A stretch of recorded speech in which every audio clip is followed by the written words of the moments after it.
Irmãs, é com muita alegria que estamos nesse belíssimo retiro da vida consagrada que avança à medida que os ensinos vão sendo dados pelos nossos fundadores e por toda a riqueza do carisma da vida consagrada que é próprio à nossa comunidade. Quero agradecer pela oração de todos que nos acompanham, rezando o texto, rezando a Eucaristia, rezando e intercedendo para que nesse retiro da vida consagrada feminina, as nossas irmãs e cada uma de nós, e eu inclusive, possamos ser revigoradas, renovadas na fé, na esperança e na caridade. E por isso possamos também dar um testemunho bem mais autêntico, bem mais fecundo, bem mais fiel ao chamado que Deus mesmo pôs em nossas vidas. Hoje, no nosso livro de vida, somos chamadas a meditar sobre a fé carismática, que é distinta da virtude da fé teologal. O número 148. 1 Coríntios 12, 7 a 9. Cada um recebe o dom de manifestar o Espírito para a utilidade de todos. A um, o Espírito dá a mensagem de sabedoria. A outro, a palavra de ciência, segundo o mesmo Espírito. A outro, o mesmo Espírito dá a fé. A outro ainda, o único e mesmo Espírito concede o dom de curas. A fé carismática trata-se de um dom de fé especial, de uma moção de fé e não de uma fé teologal enquanto tal. O acolhimento deste carisma no meio de nós necessita de vários critérios.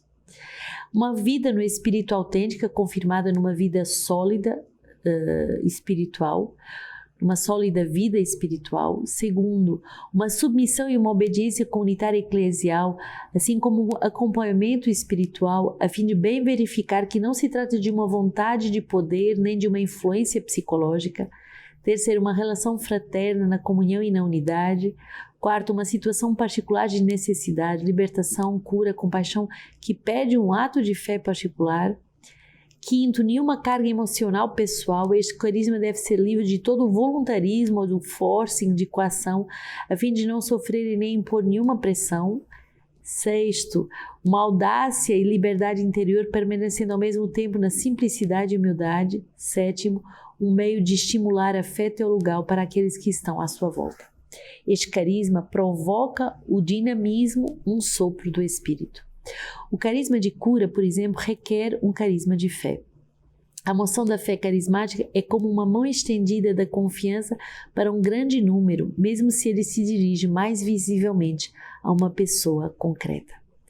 Então, precisamos, através desse número, de entender que uma coisa é a fé teologal, que todos nós recebemos no batismo, e outra coisa é um dom de uma fé carismática. É uma fé que é dada de uma forma especial a algumas pessoas, e nós devemos, como irmãs consagradas, pedir esse dom de fé carismática. Esse dom de fé é extraordinário para justamente ajudar na evangelização e ajudar as almas. Esse dom de fé extraordinário pode se manifestar nas almas, na pregação, nas obras, no governo de casas, na evangelização de novos continentes, na evangelização de situações muito difíceis, nos relacionamentos, tantas situações em que um dom de fé extraordinário, que é a fé carismática, podem agir. Mas o número 148 vai nos alertar. Temos que ter muito discernimento de ver se não se trata de um desejo de poder daquela pessoa, de um forcing ou de algo a nível psicológico, porque tem critérios para verificar que é um dom autêntico. Então, os 7 critérios: uma vida no Espírito, muito profunda, autêntica, a questão da dimensão da obediência e da submissão, a relação fraterna de comunhão e unidade, o fato de haver uma necessidade para o exercício daquele dom particular, não se tratar de algo de coação, de algo de pessoal a nível emocional, mas também verificar que a pessoa vive uma grande liberdade e audácia interior, e ao mesmo tempo ela é muito humilde e simples. E por último, é um carisma que vai suscitar o aumento da fé à nossa volta.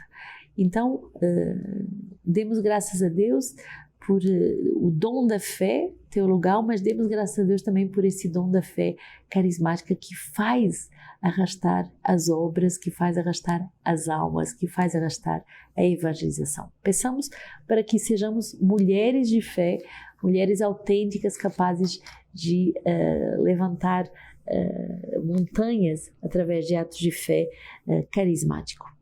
Hoje a leitura Atos 3, 11 a 26. Como ele não largasse a Pedro e a João, correu todo o povo atônito para junto deles no pórtico chamado de Salomão. À vista disso, Pedro dirigiu-se ao povo: homens de Israel, por que vos admirais assim? Ou por que fixais os olhos em nós como se por nosso próprio poder ou piedade tivéssemos feito este homem andar? O Deus de Abraão, de Isaque ou de Jacó, o Deus de nossos pais, glorificou o seu servo Jesus, a quem vós entregaste e negaste diante de Pilatos, quando este já estava decidido a soltá-lo. Vós acusastes o santo e o justo e exigiste que foste agraciado para vós um assassino, enquanto fazias morrer o príncipe da vida. Mas Deus o ressuscitou dentre os mortos, e disto nós somos testemunhas. Graças à fé em seu nome, este homem que contemplais e quem conheceis, foi o seu nome que o revigorou. É a fé que nos vem por ele, é que deu a este homem a sua perfeita saúde diante de todos nós. Entretanto, irmãos, sei que agistes por ignorância, da mesma forma como vossos chefes. Assim, porém, Deus realizou o que antecipadamente anunciara pela boca de todos os profetas, a saber, de que o Cristo havia de padecer. Arrependei-vos, pois, e convertei-vos, a fim de que sejam apagados os vossos pecados, e deste modo venham da face do Senhor os tempos do refrigério. Então enviará ele o Cristo que vos foi destinado, Jesus, e quem o céu deve acolher até os tempos da restauração, de todas as coisas das quais Deus falou pela boca dos seus santos profetas. Moisés, na verdade, falou: o Senhor nosso Deus vos suscitará dentre os vossos irmãos um profeta semelhante a mim. Vós o ouvireis em tudo o que ele vos disser. E todo aquele que não escutar esse profeta será exterminado do meio do povo. Também os outros profetas, desde Samuel e todos a seguir, falaram, prenunciaram esses dias. Vós sois os filhos dos profetas e da aliança que Deus estabeleceu com os nossos pais. Quando disse a Abraão: na tua descendência serão abençoadas todas as famílias da terra. Para vós, em primeiro lugar, Deus ressuscitou seu servo e o enviou para vos abençoar, a partir do momento em que cada um de vós se afaste das suas maldades. Tempos de refrigério, tempos de restauração, é isso que deve produzir um bom retiro. Muitas vezes precisamos de reexperimentar esse refrigério do chamado de Deus, esse refrigério de um tempo de intimidade com o Senhor. E é um refrigério que traz restauração. É um refrigério que traz não só o tempo para que possamos nos arrepender, rever a nossa vida, voltar ao primeiro amor, mas também é um tempo de cura interior, é um tempo de restauração do nosso chamado. O Senhor, Ele quer nos fazer experimentar a sua bondade. É como um esposo que viu a sua esposa bem desgastada, com todas as maternidades umas após as outras, com todas as fundações, com todos os desafios, com toda a dureza que é hoje proclamar pobreza, castidade e obediência num mundo tão insolente, tão às vezes arrogante, tão autossuficiente, tão hedonista, tão cheio de prazeres e de caprichos. Homens e mulheres capazes de ir contra a corrente, muitas vezes vivem também momentos de cansaço, de desgaste, e um bom retiro é esse tempo de refrigério e de restauração. Peçamos para todas nós esse grande dom, essa grande graça. Salmo 8, o Senhor nosso, que é um mortal para deles te lembrares, e um filho de Adão para que venhas visitá-lo. Fizestes pouco menos do que um Deus, coroando de glória e beleza, para que domines as obras das tuas mãos, sob os seus pés tudo colocastes. Ovelhas e bois, todos eles, e as feras do campo também, e aves do céu e os peixes do oceano que percorrem as sendas dos mares.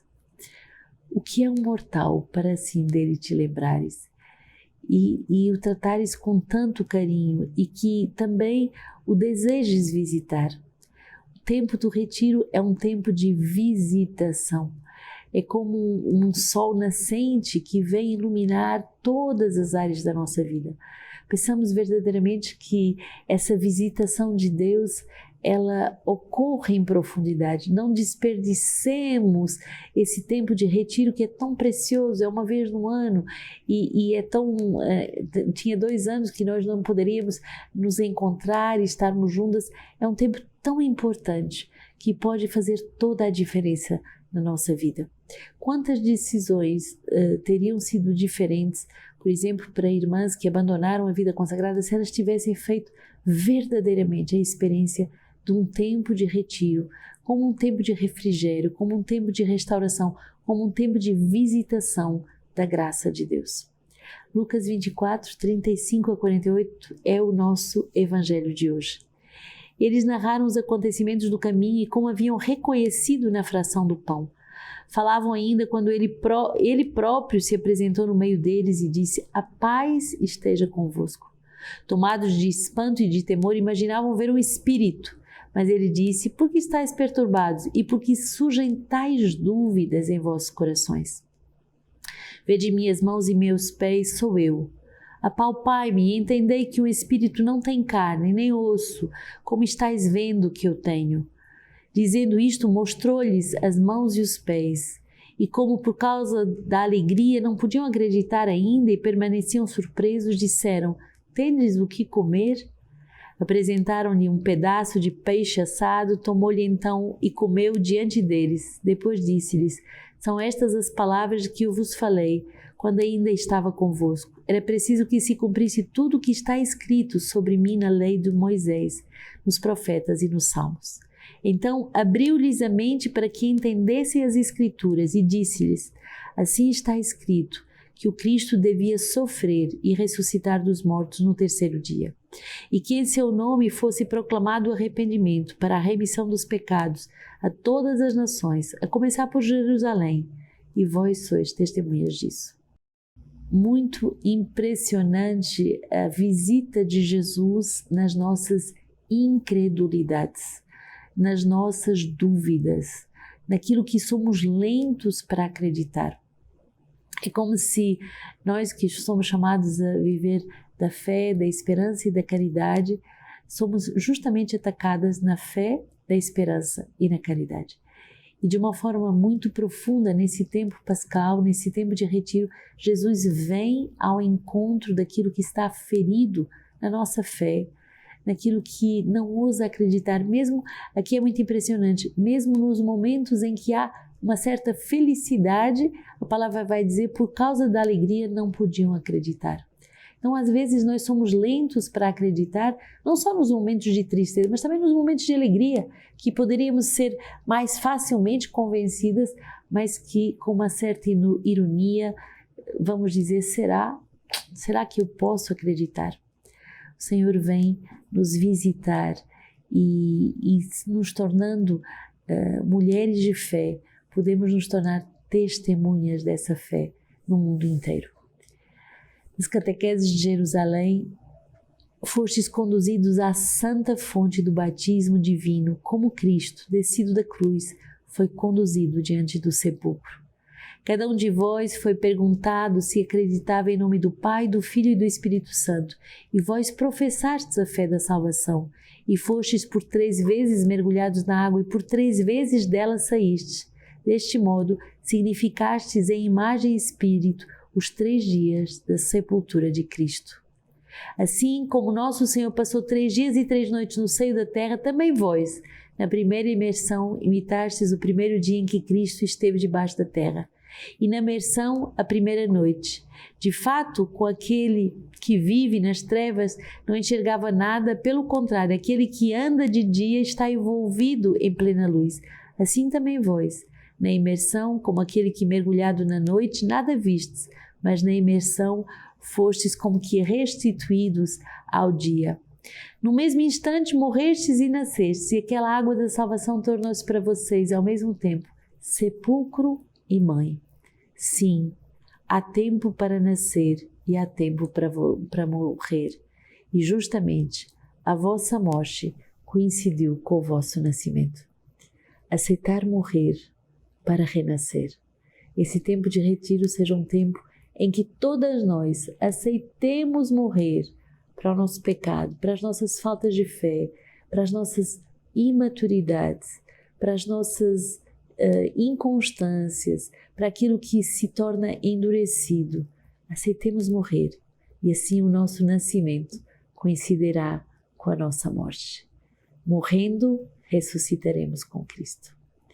Que Deus nos dê um santo retiro e você que me escuta, continue, interceda, reze o rosário pelas irmãs para podermos fundar no mundo inteiro onde Deus precisa. E durante esses dias temos recebido muitos pedidos de bispo. Nós ficamos até confundidos com os pedidos, com a confiança da igreja ao nosso carisma. E para isso precisamos de santas e numerosas vocações. Reze conosco, ofereça-se conosco na intercessão para que sejamos esse ramo da vida consagrada feminina, junto com todos os outros ramos, com os irmãos, com as famílias, com os leigos, todos juntos, capazes de anunciar: vimos o Senhor.